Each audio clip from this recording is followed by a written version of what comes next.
Okay, so once again let me know any doubt regarding first unit test, otherwise I will continue to the magnetic circuit. Yes, any doubt is there? Yes? No?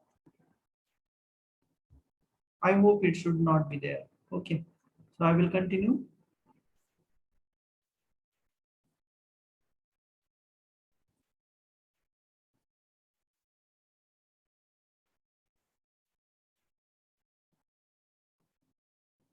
So we will going towards the single phase transformer now. Okay, because last class we have seen that series magnetic circuit and what are the various properties of series magnetic circuit, how the reluctance will be there in series circuit.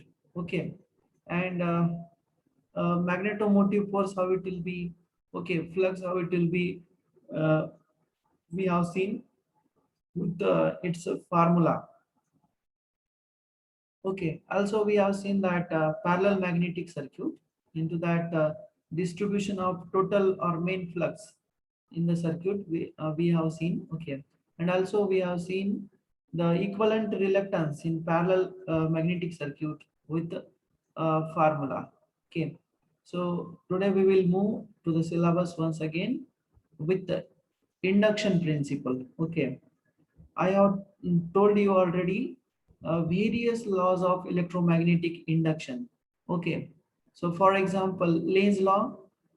Okay, Faraday's first and second law. These are the purely electromagnetic induction rules. Okay, on the basis of that rules or laws, we have developed a electrical world. Okay, so most important phenomenon in electrical engineering is induction principle. Okay, based on that induction principle, all the near about 60 to 70% equipment of electrical engineering going to works on this principle only. Okay, so our duty is to study what is meant by the induction once again, and what is the concept of self-induction and mutual induction. Because of based on this principle, our single phase transformer, electrical machine, AC machine, DC machine, synchronous motors, generators, turbo generators, all these majority components of electrical engineering going to work on this principle only. So we will see what is meant by the induction. Okay, see over here. Induction is nothing but what? Simply, whenever a electrical field is applied to a coil, and in that case, the electrical current will flow through that coil, it will create a magnetic field around itself.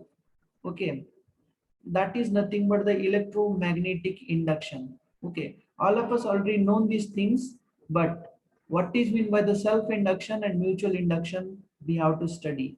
Okay, so first of all, induction is a magnetic field which is proportional to the rate of change of magnetic field. That is what magnetic flux. Okay, this definition of induction holds for a conductor.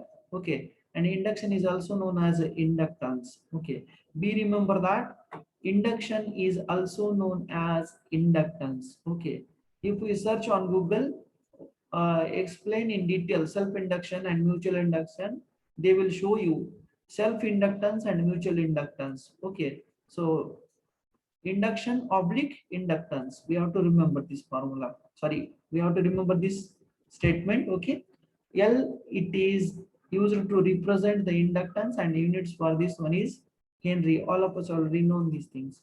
Okay, so 1 Henry is defined as the amount of inductance required to produce an EMF of 1 volt in a conductor when the current change in the conductor is at the rate of 1 ampere per second. Okay, आता बघा already आपल्याला सगळ्यांना या गोष्टी माहिती आहेत. Inductance काय असतो हे सगळ्यांना माहिती आहे. फॅराडेचे लॉज पण आपण शिकलेले आहे. ठीक आहे, आपण परत एकदा रिवाइज करतोय with self induction and mutual induction. का तर या म्युच्युअल इंडक्शन फिनॉमिनावरती सिंगल फेज ट्रान्सफॉर्मरचं वर्किंग प्रिन्सिपल डिपेंड आहे. ठीक आहे, मग इथं बघा इंडक्टन्स म्हणजे काय असतं आपल्याला माहिती आहे. तो हेनरी मध्ये मेजर करतात हेही माहिती आहे. लक्षात ठेवा, SI unit for the inductance is Henry. Remember that. Okay, SI units for the inductance is Henry. Okay, inductive reactance unit काय असतं मग? Yes, what is the unit for XL?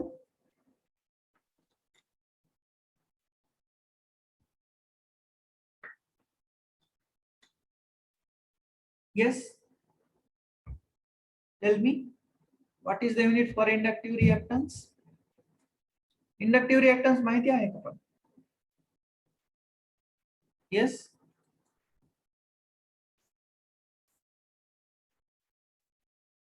resistance offered by the magnetic circuit is nothing but the reluctance. Okay, and that reluctance in a electrical circuit is equivalently represented to XL. Okay, this XL is nothing but what? Inductive reactance, and it is equal to 2 pi F L. Okay, so inductive reactance XL is equal to 2 pi F L. F, it is the frequency of supply and its unit is ohm. Okay, inductive reactance, it is different term from the inductance. Okay, so inductance is measured in Henry. So our duty is to know what is meant by the 1 Henry. So see over here, 1 Henry is defined as the amount of inductance required to produce an EMF of 1 volt. Okay, amount of inductance required to develop EMF equal to 1 volt. Okay, EMF is measured in volt. Okay, in a conductor, when the current change in a conductor is at the rate of 1 ampere second. Okay, ratio of current to time is equal to 1 ampere per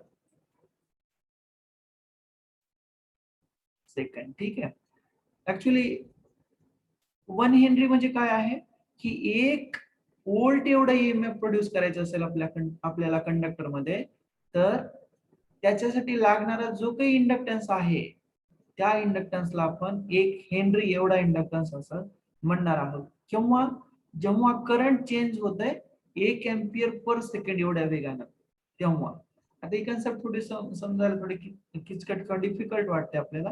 तर बघा, 1 Henry एवढा inductance म्हणजे किती inductance असतो? हा एक कॉइलचा inductance आहे, बरोबर. ही सपोज कॉइल आहे,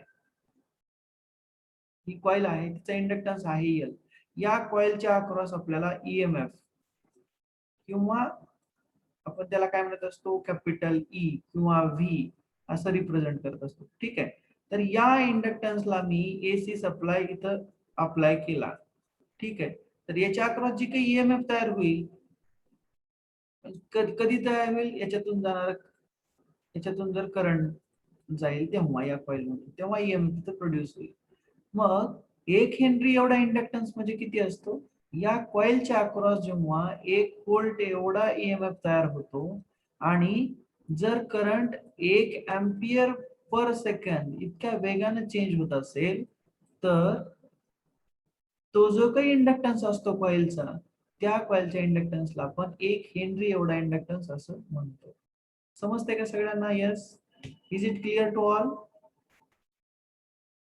yes, is it clear? Yes, yes, आवाज येतोय का सगळ्यांना? Yes sir. हा, 1 हेनरी एवढा इंडक्टन्स म्हणजे किती असतो? एखाद्या कॉइल मध्ये इलेक्ट्रोमॅग्नेटिक प्रिन्सिपल मुळे जे काही व्होल्टेज तयार होतं, ते व्होल्टेज तयार करण्यासाठी 1 एवढं व्होल्ट किंवा 1 व्होल्टेज किंवा 1 व्होल्ट एवढा ईएमएफ प्रोड्यूस करण्यासाठी जो काही इंडक्टन्स लागतो त्याला आपण 1 हेनरी असं म्हणणार आहोत. कधी? जेव्हा करंट 1 एम्पियर पर सेकंड इतक्या वेगाने चेंज होतं. म्हणजे याचं मीनिंग काय बघा, dq बाय dt. तर dq बाय dt याचं मिनिंग काय आहे? हे करंटचा फॉर्म्युला आहे ऍक्च्युअली एसी करंटचा. I is equal to dq by dt किंवा dq by dt is equal to I. Okay, rate of change of charge with respect to time. किंवा rate of flow of charge with respect to time is nothing but the current. म्हणजे एखाद्या coil मध्ये जर 1 volt एवढा EMF produce करायचा असेल आणि त्या कॉइल मधून जाणारा करंट 1 एम्पियर पर सेकंड एवढ्या वेगाने चेंज होत असेल, तर त्या कॉइल मध्ये असणारा जो काही इंडक्टन्स असेल तो 1 हेनरी एवढा असतो. एवढं लक्षात ठेवा. बाकी तुम्हाला याच्याशी काही घेणं देणं नाहीये. 1 व्होल्ट एवढा ईएमएफ प्रोड्यूस करण्यासाठी कॉइल मध्ये जो काही इंडक्टन्स असतो तो म्हणजे 1 हेनरी. ठीक आहे, 1 हेनरीचे यांनी इथं मीनिंग दिलेलं आहे, बाकी काही नाहीये. ठीक आहे. Factors affecting on the inductance. Indirectly factors affecting on induction. Okay, तुम्हाला मी वर पण सांगितलं ना की induction is also non as inductance. Okay, so factors affecting on the inductance is nothing but the factors affecting on induction. Okay, आता तुम्हाला मी एक MCQ सांगणार आहे इथं. 1 हेनरी इंडक्टन्स म्हणजे किती, असं क्वेश्चन विचारला तुम्हाला एमसीक्यू मध्ये, तर ते खाली ऑप्शन देतील. ठीक आहे, तर तुम्हाला काय हिट करायचंय मग, it is the total amount of inductance required to produce a EMF of 1 volt in a conductor when a current changes in a conductor at rate of 1 ampere per second. ठीक आहे, ह्या एवढा मोठा काही MCQ विचारला जाणार नाही, पण इथे एमसीक्यू एक फ्रेम होऊ शकतो. 1 हेनरी म्हणजे किती. ठीक आहे, तर लक्षात ठेवा. नंतर बघा फॅक्टर्स अफेक्टिंग ऑन इंडक्टन्स. म्हणजे या इंडक्शन वरती कोणते कोणते फॅक्टर्स अफेक्ट करतात. Following are the factors that affect on the induction. Number of turns of the wire used in an inductor. Okay. Next, material used in the core. Okay, and shape of the core. म्हणजे आता तुम्हाला कोरचा meaning माहिती आहे ना. Core म्हणजे काय असतं? Yes,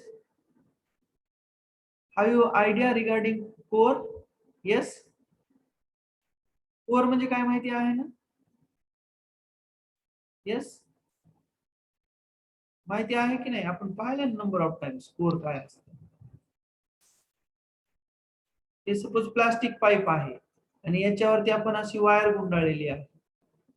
ठीक आहे, आणि याला आपण सप्लाय दिला. ठीक आहे, तर ही जे कॉइल असेल तिचे नंबर ऑफ टर्न्स. ठीक आहे, नंबर ऑफ टर्न्स. आणि ह्या जो प्लास्टिकचा जो पाईप आहे याला काय म्हणायचं, कोर. ठीक आहे, आणि मटेरियल ऑफ कोर म्हणजे प्लास्टिकचं बनलेलं आहे, याला पॉलिव्हिनिल chloride PVC pipe.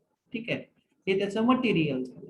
Shape of the core, हे सिलेंड्रिकल कोर आहे, बरोबर की नाही. आपला पाईप कसा असतो बरं, सिलेंड्रिकल असतो, म्हणजे त्याचं शेप असेल. ठीक आहे, म्हणजे एखाद्या कॉइल मध्ये जे काही इंडक्शन प्रिन्सिपल डेव्हलप होणार आहे किंवा इंडक्टन्स डेव्हलप होणार आहे तो हा या 3 फॅक्टर वरती डिपेंड असतो. कोणता? Number of turns of coil. Okay, आणि next material used in the core. हे जे प्लास्टिकचं पाईप आहे किंवा कोर मटेरियल आहे त्याचं जे कोणतं मटेरियल आहे, प्लास्टिकचं आहे का, कोर ही लाकडाची आहे का, स्टेनलेस स्टीलची आहे का, सिलिकॉन स्टीलची आहे का, कास्ट आयरनची स्टील सॉरी कोर आहे, याच्यावर ते डिपेंड असतं. आम्ही जनरली ट्रान्सफॉर्मर मध्ये अमॉर्फस मटेरियल यूज करतो. अमॉर्फस मटेरियल जे इलेक्ट्रिकल ब्रांच मध्ये आहेत त्यांना एखाद्या ट्रान्सफॉर्मर मॅन्युफॅक्चरिंग इंडस्ट्रीला गेलं की तुम्हाला कळेल तिथं अमॉर्फस मटेरियल काय असतं. ठीक आहे, किंवा सिलिकॉन स्टील काय असतं, कास्ट आयरन काय असतं. जनरली तुमच्या घरची जी मोटर आहे की नाही पाण्याची, त्या मोटरची वरची जी बॉडी असते ती कास्ट आयरनची असते. ठीक आहे, आणि मधला जो रोटर असतो तो असतो सिलिकॉन स्टीलचा किंवा कास्ट आयरनचाच असतो तो पण. ठीक आहे, पण आपण जे ट्रान्सफॉर्मर पाहणार आहोत त्याची कोर ही सिलिकॉन स्टीलची असते जनरली, आणि त्याच्यात नंबर ऑफ अशा लॅमिनेशन्स असतात, छोटे छोटे छोटे छोटे असे 3 पत्रे असतात आणि त्याची कोर तयार केलेली असते त्याला बांधून. ठीक आहे, आपण ती पाहणार आहोत पुढे. मग तुम्हाला लक्षात ठेवायचं इथं फक्त की number of factors affecting on inductance. आता एमसीक्यू याच्यावरती असा फ्रेम होईल, व्हॉट आर द किंवा select the factors affecting on inductance from the given option. Okay, त्याच्यामध्ये मग हे 2-3 ऑप्शन दिलेले असतील. शेप ऑफ द कोर, ठीक आहे, मटेरियल युज्ड, ओके, आणि दुसरा एखादा ऑप्शन दिलेला असेल जो की तो नसेल, तर मग काय एबीसी हे तिन्ही ऑप्शन जर बरोबर असतील तर जो काही ऑप्शन असेल एबीसी करेक्ट किंवा ते तुम्हाला सिलेक्ट करायचं. ठीक आहे, मग लक्षात ठेवा इंडक्टन्स हा number of turns, material of the core आणि शेप ऑफ कोर याच्यावरती ते डिपेंड असतात. ठीक आहे, येस, समजलंय सगळ्यांना? Yes, is it clear to all? Yes, समजतंय का?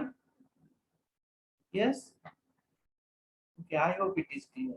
Okay, to see over here we will see that types of inductance or types of induction. Okay, आता इथं बघा तुम्हाला कोर कोणती आहे दाखवतो, कॉइल कुठं आहे ते दाखवतो आणि मॅग्नेटिक फ्लक्स कुठं फ्लो होतं ते पण सांगतो. ठीक आहे, आता ही आहे बघा रेक्टँग्युलर कोर आहे. ठीक आहे, हे मी एरो पॉइंटर स्लाइड करतोय. हा जो मधला जो बॉक्स दिसतोय, ठीक आहे, हा रेक्टँग्युलर शेपचा तो आहे ऍक्च्युअली कोर. ठीक आहे, आणि हा मधला जो पार्ट आहे याला कोर विंडो म्हणतात. ठीक आहे, ट्रान्सफॉर्मरच्या लँग्वेज मध्ये याला कोर विंडो म्हणतात. ठीक आहे, आणि मग हे φ1 जे आहे किंवा हे φ जे दिसतंय हे मॅग्नेटिक फ्लक्स फ्लो होणार आहे या कोर मटेरियल मध्ये. ठीक आहे, आणि मग ही एक वाइंडिंग आहे आणि ही इकडची दुसरी एक वाइंडिंग आहे. ही वायर दिसते की नाही बघा, या वायरवरून असं या कोरवरून वायर हे गुंडाळलेलं आहे किंवा रॅप केलेलं आहे. ठीक आहे, ही एक कॉइल आहे आणि ही दुसरी कॉइल आहे. आता बघा मी तुम्हाला मीनिंग सांगणार आहे. सेल्फ इंडक्शन म्हणजे काय असतं आणि म्युच्युअल इंडक्शन म्हणजे काय असतं. या दोन्ही पैकी आपल्याला म्युच्युअल इंडक्शन ही खूप महत्वाचं आहे, कारण सगळ्याचे सगळे डिव्हायसेस नियर अबाउट 70% हे इलेक्ट्रिकल इंजिनिअरिंग मधले या म्युच्युअल इंडक्शन फिनॉमिनॉन वरती वर्क करतात. ठीक आहे, या प्रिन्सिपल वरती वर्क करतात. फॉर एक्झाम्पल ट्रान्सफॉर्मर आणि सगळ्या टाईपच्या मोटर्स. ठीक आहे, आता बघा सेल्फ इंडक्शन म्हणजे काय असतं बघा. If changing current flowing a coil produces EMF in the same coil, it is called as a self induction.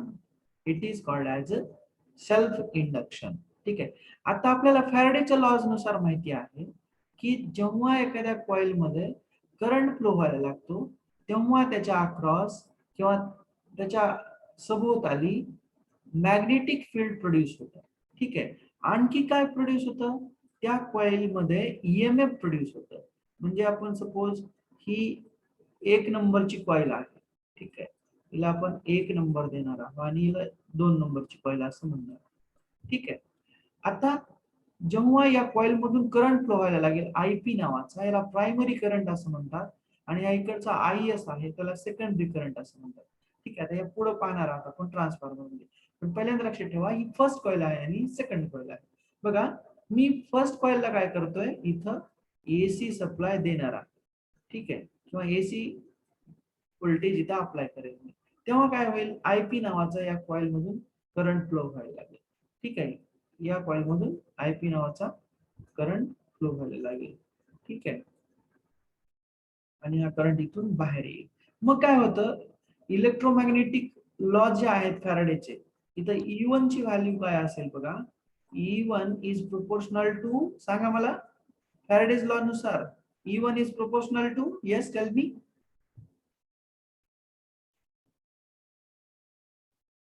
Change in magnetic flux. Rate of change of magnetic flux with respect to time म्हणजे d∅dt ला. बरोबर आहे answer तुमचं. ठीक आहे, E1 is directly proportional to d∅dt, याला proportional असेल. पण अकॉर्डिंग टू लेन्झ लॉ इथं मायनस साइन असेल. मग आपण पाहिलं होतं की ही प्रोपोर्शनॅलिटी साइन काढण्यासाठी आपल्याला इथे कॉन्स्टंट टर्म यूज करावं लागते आणि ते म्हणजे नंबर ऑफ टर्न्स. ओके, मग d∅dt. ठीक आहे, म्हणजे या कॉइल मध्ये जे काही ईएमएफ तयार होईल, जे काही मॅग्नेटिक फील्ड तयार होईल ते काय असेल, मायनस N1 म्हणतो मी. आता N1 म्हणजे काय, या फर्स्ट कॉइल मध्ये असणारे नंबर ऑफ टर्न्स त्याला N1 म्हणतो. सेकंड कॉइल मध्ये असणारे नंबर ऑफ टर्न्स त्याला मी N2 म्हणणार आहे. ठीक आहे. मग बघा सेल्फ इंडक्शन म्हणजे काय असतं की आता याच कॉइल मधून करंट चेंज होत आहे आणि याच कॉइल मध्ये मॅग्नेटिक फील्ड तयार होते आणि याच कॉइल मध्ये ईएमएफ प्रोड्यूस होते E1 नावाचं. म्हणजे या कॉइल मध्ये जे काही मॅग्नेटिक फील्ड तयार होते ते फक्त इथल्या चेंज इन करंट मुळे तयार होते आणि जे काही मॅग्नेटिक फील्ड चेंज होते त्याच्यामुळे काय होते इथं ईएमएफ तयार होते या फर्स्ट कॉइल मध्ये. त्याला आपण E1 म्हणतो आहे. या तर गोष्टी आपल्याला सगळ्यांना ऑलरेडी आधी माहितीच आहे. माहिती आहे की नाही? येस, ही टर्म सगळ्यांना माहिती आहे. आता बघा ही फर्स्ट कॉइल ही सेकंड कॉइल. आता या सेकंड कॉइलला कुठल्याही प्रकारचा सप्लाय मी देणार नाही. मग काय होणार बघा. आता जेव्हा मी या फर्स्ट कॉइलला इलेक्ट्रिकल सप्लाय दिला तेव्हा या कॉइल मधून करंट फ्लो झाला. या कॉइल मधून करंट फ्लो होईल त्यावेळेस मॅग्नेटिक फील्ड तयार होईल. मॅग्नेटिक फील्ड तयार होईल म्हणजे कसं मॅग्नेटिक फील्ड हा फ्लक्स तयार होईल. मॅग्नेटिक फ्लक्स हा तयार होईल आणि हा मॅग्नेटिक फ्लक्स काय करेल या कोर मधून फ्लो व्हायला लागेल किंवा आपण याला सेटअप व्हायला लागेल याच्यामध्ये. बरोबर. आता मला या मॅग्नेटिक फ्लक्स फ्लो होण्याची डायरेक्शन कोणी सांगू शकतं का? डाऊनवर्ड किंवा अपवर्ड आहे असं? येस. तुम्ही जर इथं जर राईट हँड थंब रूल लावला या कंडक्टरला किंवा या कॉइलचे जे कंडक्टर दिसते की नाही, तुम्ही इथं जर हा जर कंडक्टर उजव्या हातामध्ये पकडला तर तुम्हाला दिसून येईल की मॅग्नेटिक फील्ड हे वरच्या डायरेक्शनला जात आहे. जर मी अंगठा माझा या एरोच्या डायरेक्शनला लावला तर ठीक आहे. तुम्हाला समजतंय का? बघा राईट हँड थंब रूल जर आपण इथं अप्लाय केला तर मॅग्नेटिक फील्डची डायरेक्शन ही वरच्या डायरेक्शनला असेल म्हणजे अपवर्ड डायरेक्शन असेल. म्हणून ही एरोची डायरेक्शन वरच्या दिशेने दाखवलेली आहे. बघा वरच्या दिशेने दाखवलेली आहे. आता इथं इथं बघा मी एरो पॉइंटर स्लाइड करतोय किंवा इथं बघा राऊंड केलेला आहे. बघा तिथं जर तुम्ही राईट हँड थंब रूल लावला तर याला लिंब असं म्हणतो आम्ही, लिंब किंवा लेग ऑफ कोर. आता ही फर्स्ट लेग आणि हा सेकंड लेग किंवा फर्स्ट लिंब सेकंड लिंब असं म्हणतात त्याला पुढे इलेक्ट्रिकल मध्ये. ठीक आहे. तर इथं जर तुम्ही हा कंडक्टर उजव्या हातामध्ये घेतला आणि त्याचा जे आपला अंगठा जो आहे या करंटच्या डायरेक्शन गृहीत धरला तर तुम्हाला इथं दिसून येईल की मॅग्नेटिक फील्ड हे डाऊनवर्ड डायरेक्शनला मुवमेंट करत आहे. डाऊनवर्ड डायरेक्शनला मुवमेंट करत आहे मॅग्नेटिक फील्ड. ठीक आहे. मॅग्नेटिक फील्ड म्हणजे काय हो? फ्लक्स. ठीक आहे. मॅग्नेटिक फील्ड म्हणजे काय आहे? फ्लक्स आहे. याला म्हणू आपण फ्लक्स. ठीक आहे. मग हे मॅग्नेटिक फ्लक्स काय करतं? या कॉइलनं जरी प्रोड्यूस केलं असलं तर या दुसऱ्या कॉइलला लिंक होतं. या दुसऱ्या कॉइलला लिंक होतं कारण हे कोर मधून इकडे ट्रान्सफर होणार आहे ना. म्हणजे मॅग्नेटिक फ्लक्स कसं फ्लो होतंय बघा या फर्स्ट कॉइल कडून सेकंड कॉइल कडे मुवमेंट करत आहे. ठीक आहे. म्हणजे फ्लो होत आहे फ्लक्स. ठीक आहे. किंवा सेटअप होत आहे असं म्हणू आपण. मग काय होतं की मॅग्नेटिक फ्लक्स कसा आहे? चेंजिंग आहे. म्हणजे हे जे मॅग्नेटिक फ्लक्स आहे ते चेंजिंग आहे म्हणजे d∅dt with respect to time हे मॅग्नेटिक फील्ड चेंज होणार आहे. बरोबर. मग काय होणार बघा आपल्याला माहितीये की आता बघा इथं मॅग्नेटिक फील्ड तयार आहे, ऑलरेडी तयार झालेला आहे. कशामुळे? या फर्स्ट कॉइल मुळे. ठीक आहे. एवढ्या इथं मॅग्नेटिक फील्ड आहे. मग ही इकडे जे आपण कॉइल प्लेस केलेली आहे या मॅग्नेटिक फील्ड मध्ये त्याला कुठल्याही प्रकारचा सप्लाय दिलेला नाहीये. मग आपल्याला माहिती आहे जेव्हा एखादा करंट कॅरिंग कंडक्टर किंवा मेटॅलिक कंडक्टर आपण मॅग्नेटिक फील्ड मध्ये प्लेस केला किंवा ठेवला तर काय होतं तिथं? येस, त्या कंडक्टर मध्ये काय तयार होतं सांगा? येस येस, सपोज हे मॅग्नेटिक फील्ड आहे इकडून इकडे जात आहे म्हणजे लेफ्ट हँड कडून राईट हँड कडे. तुम्हाला माहिती आहे मी दाखवलं होतं की आपला करंट कॅरिंग कंडक्टर आहे तर ही मॅग्नेटिक फील्ड इकडल्या डायरेक्शन न जाता आहे तर मग करंटची डायरेक्शन कशी असेल? Perpendicular to the magnetic field direction. म्हणजे करंट कसा फ्लो होईल या सर्किट मध्ये किंवा या कंडक्टर मध्ये? असा आणि इथून बाहेरच्या डायरेक्शनला येईल. म्हणजे या कंडक्टर मध्ये करंट फ्लो व्हायला लागेल. कशामुळं? या मॅग्नेटिक फील्ड लिंक झाल्यामुळं. हे आपल्याला सगळ्याला माहिती आहे गोष्ट. ठीक आहे. म्हणजे जेव्हा एखादा मेटॅलिक कंडक्टरची कॉइल आपण मॅग्नेटिक फील्ड मध्ये ठेवू तेव्हा तिथं काय होतं? इलेक्ट्रिकल करंट फ्लो व्हायला लागतं. मग जेव्हा इलेक्ट्रिकल करंट फ्लो होतं याचा मिनिंग आहे की तिथं ईएमएफ प्रोड्यूस झालेलं असतं. म्हणजे या सेकंडरी कॉइल मध्ये जे काही ईएमएफ तयार होईल दुसऱ्या कॉइल मध्ये त्याला आपण E2 म्हणणार आहोत. ठीक आहे. इथं जे तयार होणारे जे काही मॅग्नेटिक फील्ड इलेक्ट्रिकल फील्ड असेल किंवा इलेक्ट्रोमोटिव्ह फोर्स असेल त्याला आपण E2 म्हणणार आहोत किंवा ES म्हणणार आहोत.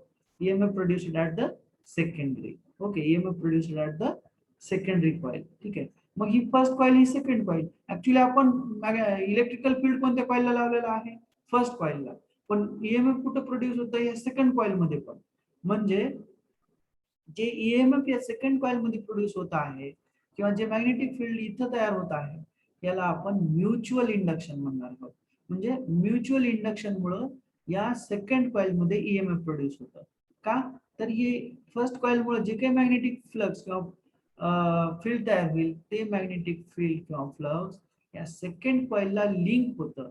लिंक होतं म्हणजे काय की त्याच्या मॅग्नेटिक फोर्सेस ऑफ लाईन या कंडक्टरला क्रॉस करून जातात. म्हणजे according to the HC Oersted. मग काय होतं तिथं? मॅग्नेटिक फील्ड लिंक झाल्यामुळं इलेक्ट्रोमोटिव्ह फोर्स या कंडक्टर मध्ये डेव्हलप होतो. म्हणजेच व्होल्टेज तयार होतं या कंडक्टर मध्ये. व्होल्टेज तयार झालं की तिथं काय होतं? मग करंट फ्लो होतो.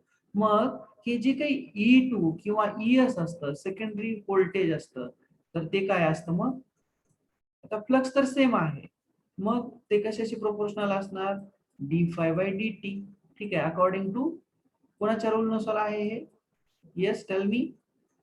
येस, E2 कशाला प्रोपोर्शनल असेल? मग सेम d∅dt, कारण सेम फ्लक्स फ्लो होतं इकडे. ठीक आहे. मग आपल्याला सेम माहिती, मग लेंझ लॉ नुसार हे अपोज करणार. कोणाला? E2 हा अपोज करणार कोणाला? या चेंज इन फ्लक्सला. म्हणजे परत हे प्रोपोर्शनॅलिटी साइन करण्यासाठी आपल्याला एक कॉन्स्टंट इंट्रोड्यूस करावा लागणार. म्हणजे तो काय असणार? Number of turns on second coil किंवा number of turns on secondary coil. म्हणजे -N2 d∅ बाय. ठीक आहे. E2 ची व्हॅल्यू काय असेल? मग -N2 d∅dt. आता तुम्हाला इथे लक्षात आलेलं असेल की या सेकंड कॉइल मुळे जे काही EMF तयार झालेला आहे ते त्या कॉइलच्या नंबर ऑफ टर्न्स वरती डिपेंड आहे. म्हणजे N2 वरती डिपेंड आहे. फर्स्ट केस मध्ये N1 वरती डिपेंड होते, कारण फर्स्ट कॉइलला नंबर ऑफ टर्न्स किती आहेत? N1. सेकंड कॉइलला किती आहेत? N2 आहेत. म्हणजे एखाद्या कॉइल मध्ये जर EMF प्रोड्यूस होत असेल मॅग्नेटिकली, तर ते EMF हे त्या कॉइलच्या नंबर ऑफ टर्न्स वरती डिपेंड असतं. म्हणजे N2 ला ते डिपेंड असतं. आणि मग d∅dt तर सेम टर्म आहे. म्हणून ट्रान्सफॉर्मरला कॉन्स्टंट फ्लक्स डिव्हाइस असं म्हणतात बघा. आता फर्स्ट कॉइल मध्ये आणि सेकंड कॉइल मध्ये जे काही लिंक होणारा फ्लक्स असेल ते सेम आहे. म्हणून ट्रान्सफॉर्मरला कॉन्स्टंट फ्लक्स डिव्हाइस असं म्हणतात. आता ही पुढची गोष्ट आहे, किंवा आता कन्सेप्ट तर तुम्हाला समजली असेल की जे फ्लक्स फर्स्ट कॉइलने तयार होतं तेच फ्लक्स हे कोअर मधून इकडे सेकंड लिंब मध्ये किंवा सेकंडरी कॉइल मध्ये किंवा सेकंड कॉइल मध्ये लिंक होतं आणि तिथं EMF तयार होतं. ठीक आहे. मग चेंज इन करंट हे फर्स्ट कॉइल मध्ये आहे, पण मॅग्नेटिक फील्ड किंवा EMF कुठे इंड्यूस होतं? या सेकंडरी कॉइल मध्ये. म्हणजे याचं मिनिंग काय झालं की जेव्हा changing current through one coil produces EMF in the another coil.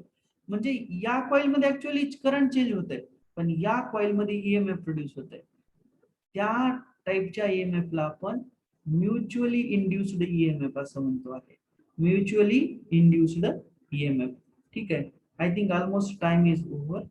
So I hope this mutual induction phenomenon is clear to all. Okay.